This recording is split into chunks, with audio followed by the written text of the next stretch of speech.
ಓಂ ಶ್ರೀ ಕಾಲಭೈರವಾಯ ನಮಃ. ಓಂ ಶ್ರೀ ದುರ್ಗಾಯ ನಮಃ.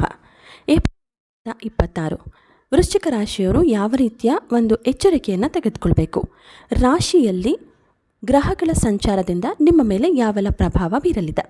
ಈ ತಿಂಗಳು ಶನಿ, ರಾಹು, ಮಂಗಳ ಹಾಗೆ ಸೂರ್ಯನ ಗ್ರಹಗತಿಗಳ ಚಲನೆಯಿಂದ ನಿಮಗಾಗುವಂತಹ, ಅವರು ನಿಮಗೆ ಕೊಡುವಂತಹ ಎಚ್ಚರಿಕೆ ಹಾಗೆ ಶುಭ ಫಲಗಳು ಏನು ಎಲ್ಲವನ್ನು ಕೂಡ ಇವತ್ತು ನಾನು ಹೇಳ್ತಾ ಹೋಗ್ತೀನಿ. ಮೊದಲನೇದಾಗಿ ವೃಶ್ಚಿಕ ರಾಶಿಯವರಿಗೆ 2026 ಏಪ್ರಿಲ್ ತಿಂಗಳು ಮಿಶ್ರ ಫಲವನ್ನು ನೀಡುತ್ತೆ. ಈ ಒಂದು ಸಂದರ್ಭದಲ್ಲಿ ಶನಿ, ರಾಹು, ಮಂಗಳ ಹಾಗೆ ಸೂರ್ಯ ಈ ಗ್ರಹಗಳು ಸ್ಥಾನವನ್ನು ಬದಲಾವಣೆ ಮಾಡುತ್ತೆ. ಇದರಿಂದಾಗಿ ನಿಮ್ಮ ಮೇಲೆ ಹೆಚ್ಚಿನ ಪ್ರಭಾವ ಕೂಡ ಬೀರುತ್ತೆ.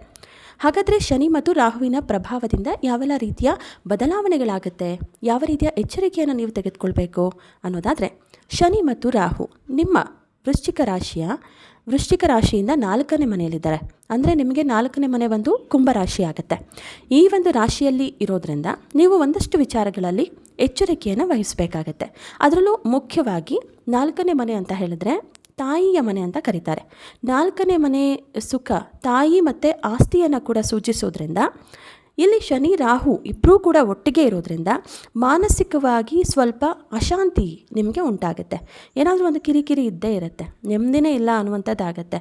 ಏನೋ ಮಾಡೋಕ್ಕೆ ಹೋಗ್ತೀರಾ, ಅದಾಗ್ತಾ ಇಲ್ಲ ಅನ್ನುವಂತಹ ಒಂದು ಟೆನ್ಷನ್ ನಿಮಗಿರುತ್ತೆ. ಹಾಗೆ ಏನಪ್ಪ ಆಗುತ್ತೆ ಅನ್ನುವಂತಹ ರೀತಿ, ಹಂಗಾಗ್ಬಿಟ್ರೆ ಅನ್ನುವಂತಹ ರೀತಿ ಒಂದು ಅಪರಿಚಿತ ಭಯ ಅಂತಾರಲ್ಲ, ಅದು ನಿಮ್ಮನ್ನು ಈ ತಿಂಗಳು ಏಪ್ರಿಲ್ ತಿಂಗಳಲ್ಲಿ ಕಾಡುತ್ತೆ. ಮನೆ ಬದಲಾವಣೆಯ ಒಂದು ಸಮಯ ಇದು. ಈ ಸಮಯದಲ್ಲಿ ನಿಮಗೆ ಮನೆ ಏನಾದರೂ ರಿನೋವೇಷನ್ ಮಾಡಿಸ್ಬೇಕು ಅಂತಿದ್ರೆ, ಅಥವಾ ಮನೆ ದುರಸ್ತಿ ಕಾರ್ಯಕ್ಕೆ ಏನಾದರೂ ನೀವು ಇಳ್ದಿದ್ರೆ ಅದು ಕೂಡ ಆಗುವಂತಹ ಸಾಧ್ಯತೆ ಇದೆ. ಹಾಗೆ ಸ್ಥಳ ಬದಲಾವಣೆ, ಈ ಊರಿಂದ ಬೇರೆ ಊರಿಗೆ ಹೋಗೋದು, ಟ್ರಾನ್ಸ್ಫರ್ ತಗೊಂಡು ಬೇರೆ ಕಡೆ ಹೋಗಿ ಸೆಟ್ಲ್ ಆಗಬೇಕು ಅಂತಿದ್ರೆ, ಅಥವಾ ಈ ಸಹವಾಸನೆ ಬೇಡ, ನಾವು ಬೇರೆ ಕಡೆ ಹೋಗ್ಬಿಟ್ಟು ಸೆಟ್ಲ್ ಆಗೋಣ ಅಂತಿದ್ರೆ ಆ ಒಂದು ಸ್ಥಳ ಬದಲಾವಣೆ ಯೋಗನೂ ಕೂಡ ಇದೆ. ಇನ್ನು ಕೆಲಸದಲ್ಲೂ ಕೂಡ ನೀವು ಸ್ಥಳ ಬದಲಾವಣೆ ಮಾಡ್ತಿದ್ರೆ ಅದನ್ನು ಕೂಡ ಮಾಡ್ಬೋದು. ಆದರೆ ಯಾವುದೇ ಆಸ್ತಿಯ ಒಂದು ವ್ಯವಹಾರವನ್ನು ಮಾಡುವಾಗ, ಅಂದರೆ ಯಾವುದೋ ಒಂದು ಆಸ್ತಿನ ಮಾರಿಬಿಟ್ಟು ನಾವು ಸೆಟ್ಲ್ ಆಗಬೇಕು ಅಂತ ಅಂದ್ಕೊಂಡಿದ್ದೀವಿ, ಅದು ಮಾರಿದ ತಕ್ಷಣ ನಾವು ಹೋಗ್ಬಿಡೋಣ ಬೇರೆ ಕಡೆ ಅಂತ ನೀವೇನಾದರೂ ಯೋಚನೆ ಇದ್ದರೆ, ಆ ಒಂದು ವ್ಯವಹಾರವನ್ನು ಮಾಡುವಾಗ 3 ಅಲ್ಲ 4 ಅಲ್ಲ ಒಂದು 10 ಬಾರಿ ದಾಖಲೆಯನ್ನು ಕರೆಕ್ಟಾಗಿ ಪರಿಶೀಲನೆ ಮಾಡುವಂಥದ್ದು ಒಂದು ಬೆಸ್ಟು ಅಂತಲೇ ಹೇಳ್ಬೋದು. ಇನ್ನು ಮಂಗಳನ ಸಂಚಾರ ಹೇಗಿದೆ? 5ನೇ ಮನೆಯಿಂದ 6ನೇ ಮನೆಗೆ ಹೋಗ್ತಿದ್ದಾರೆ. ಮುಖ್ಯವಾಗಿ ಮಂಗಳ ಅಂತ ಹೇಳಿದ್ರೆ ವೃಶ್ಚಿಕ ರಾಶಿಯ ಅಧಿಪತಿಯಾಗಿರೋದ್ರಿಂದ ಏಪ್ರಿಲ್ ತಿಂಗಳ ಆರಂಭದಲ್ಲಿ ಮೀನರಾಶಿಗೆ, ಅಂದರೆ ನಿಮ್ಮ 5ನೇ ಮನೆಗೆ ಹೋಗ್ತಾರೆ. ಅದಾದ ನಂತರ 6ನೇ ಮನೆ ಮೇಷರಾಶಿಗೆ ಪ್ರವೇಶ ಆಗುತ್ತೆ. ಇದರಿಂದಾಗಿ ನಿಮಗೆ ಧೈರ್ಯ ಹಾಗೆ ಶತ್ರುಗಳಿಂದ ಒಂದಷ್ಟು ಜಯ ಸಿಗುತ್ತೆ. ಸ್ವಕ್ಷೇತ್ರಕ್ಕೆ ಬಂದಾಗ ಒಂದು ರೀತಿ ಅದ್ಭುತವಾಗಿಯೇ ನೀವು ಧೈರ್ಯವಂತರಾಗ್ತೀರಾ.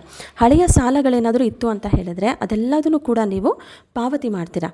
ಹಾಗೆ ನಿಮ್ಮ ಹಳೆಯ ಸಾಲಗಳು ಯಾವ್ದು ಇರುತ್ತೆ ಅದೆಲ್ಲವೂ ಕೂಡ ನಿಮಗೂ ಕೂಡ ಬರುತ್ತೆ. ಯಾರಾದರೂ ನೀವು ಕೊಟ್ಟಿರ್ತೀರ ಸಾಲ, ಅದೆಲ್ಲವೂ ವಾಪಸ್ ಬರುತ್ತೆ. ಕೋರ್ಟ್ ಕಚೇರಿ ವ್ಯವಹಾರ ಅಂತ ನೀವು ಓಡಾಡ್ತಿದ್ರೆ ಆ ಒಂದು ವ್ಯವಹಾರದಲ್ಲೂ ಕೂಡ ಯಶಸ್ಸನ್ನು ಕಾಣ್ತೀರಾ. ಆರೋಗ್ಯದ ವಿಚಾರದಲ್ಲಿ ಮಂಗಳ ಅಂತ ಹೇಳಿದ್ರೆ ಉಷ್ಣತೆ ಜಾಸ್ತಿ ಆಗುವಂತಹ ಸಾಧ್ಯತೆ ಇದೆ. BP ಜಾಸ್ತಿ ಆಗುತ್ತೆ. ಜೊತೆಗೆ ಹೊಟ್ಟೆಗೆ ಸಂಬಂಧಿಸಿದಂತಹ ಉರಿ, ಈ ಒಂದು ಲಕ್ಷಣಗಳು ಕಾಣಿಸ್ಕೊಳ್ಳುತ್ತೆ. ಗುರುವಿನ ಸಂಚಾರ ಹೇಗಿದೆ? ಗುರು ಸದ್ಯಕ್ಕೆ 7ನೇ ಮನೆ ಇದ್ದಾರೆ. ಗುರು ವೃಷಭ ರಾಶಿಯಲ್ಲಿರೋದ್ರಿಂದ ಅವರು ನಿಮ್ಮ ರಾಶಿಯನ್ನು ನೋಡ್ತಿದ್ದಾರೆ. ಇದರಿಂದಾಗಿ ಏನಪ್ಪ ಅಂದರೆ, ಗುರು ಏನು ಮಾಡ್ತಾರೆ, ನಿಮ್ಗೆ ಎಷ್ಟೇ ಸಮಸ್ಯೆ ಬಂದರೂ ಕೂಡ ನಿಮ್ಮ ರಾಶಿ ಮೇಲೆ ಗುರುವಿನ ದೃಷ್ಟಿ ಇರೋದ್ರಿಂದ ಯಾವುದೇ ದೊಡ್ಡ ಮಟ್ಟದ ಹಾನಿ ಆಗೋದಕ್ಕೆ ಅವರು ಬಿಡಲ್ಲ. ಸಲಹೆ ಏನು ಕೊಡ್ತಾರೆ ಅಂದರೆ, ಗುರು ಅಂತ ಹೇಳಿದ್ರೆ ಗುರು ಹಿರಿಯರು, ದೊಡ್ಡವರು, ಮನೆಯವರು. ಸೊ ಗುರು ಹಿರಿಯರ ಮಾತನ್ನು ನೀವು ಯಾವುದೇ ಒಂದು ಕೆಲಸವನ್ನು ಮಾಡೋದಕ್ಕಿಂತ ಮುಂಚೆ ಕೇಳಿದೆ ಆದರೆ ಆ ಒಂದು ಕೆಲಸದಲ್ಲಿ ಯಶಸ್ಸನ್ನು ನೀವು ಕಾಣ್ತೀರಾ. ಇನ್ನು ಸೂರ್ಯನ ಒಂದು ಬದಲಾವಣೆ ಹೇಗಿದೆ? ಸೂರ್ಯ ಉಚ್ಚ ಸ್ಥಾನದಲ್ಲಿದ್ದಾನೆ. ಏಪ್ರಿಲ್ 14ರ ನಂತರ ಸೂರ್ಯ ಮೇಷರಾಶಿಯಲ್ಲಿ ಉಚ್ಚನಾಗ್ತಾನೆ. ಇದು ವೃಶ್ಚಿಕ ರಾಶಿಯವರಿಗೆ ಶತ್ರು ಹಂತಕ ಯೋಗವನ್ನು ತಂದುಕೊಡುತ್ತೆ. ಕೆಲಸದಲ್ಲಿ ನಿಮಗೆ ಯಶಸ್ಸು ಸಿಗುತ್ತೆ. ನಿಮ್ಮ ವಿರುದ್ಧ ಪಿತೂರಿ ಮಾಡುವವರು ತಾವಾಗಿಯೇ ಸೋಲ್ತಾರೆ. ಸರ್ಕಾರಿ ಕೆಲಸದಲ್ಲಿ ಬಾಕಿ ಇದ್ದಂತಹ ಫೈಲ್ ಕೂಡ ಮೂವ್ ಆಗುತ್ತೆ. ಪರಿಹಾರ ಏನು ಮಾಡ್ಕೊಳ್ಬೇಕು? ಇದೆಲ್ಲದಕ್ಕೂ ಶನಿ ಹಾಗೂ ರಾಹು ಶಾಂತಿಯನ್ನು ಮಾಡಬೇಕು. ಶನಿವಾರ ಎಳ್ಳೆಣ್ಣೆ ದೀಪವನ್ನು ಹಚ್ಚಬೇಕು. ಹಾಗೆ ಶಿವನಿಗೆ ಅಭಿಷೇಕವನ್ನು ಮಾಡೋದು ಮಾನಸಿಕ ಒತ್ತಡವನ್ನು ಕಡಿಮೆ ಮಾಡುತ್ತೆ. ಮಂಗಳನ ಪ್ರಭಾವ ಕೂಡ ಇರೋದ್ರಿಂದ ಸುಬ್ರಹ್ಮಣ್ಯ ಸ್ವಾಮಿ ಆರಾಧನೆ ನೀವು ಮಾಡಿದ್ರೆ ಒಳ್ಳೆಯದಾಗುತ್ತೆ. ಇನ್ನು ಮಂಗಳ ಅಂತ ಹೇಳಿದ್ರೆ ಕೆಂಪು ಬಣ್ಣದ ಹೂಗಳಿಂದ ಪೂಜೆ ಮಾಡಿದ್ರೆ ಇನ್ನೂ ಫಲ ಕೊಡುತ್ತೆ. ಒಟ್ಟಾರೆ ವೃಶ್ಚಿಕ ರಾಶಿಯವರಿಗೆ ಮಿಶ್ರ ಫಲದ ಜೊತೆಗೆ ಎಚ್ಚರಿಕೆ ಅಗತ್ಯ ಇದೆ.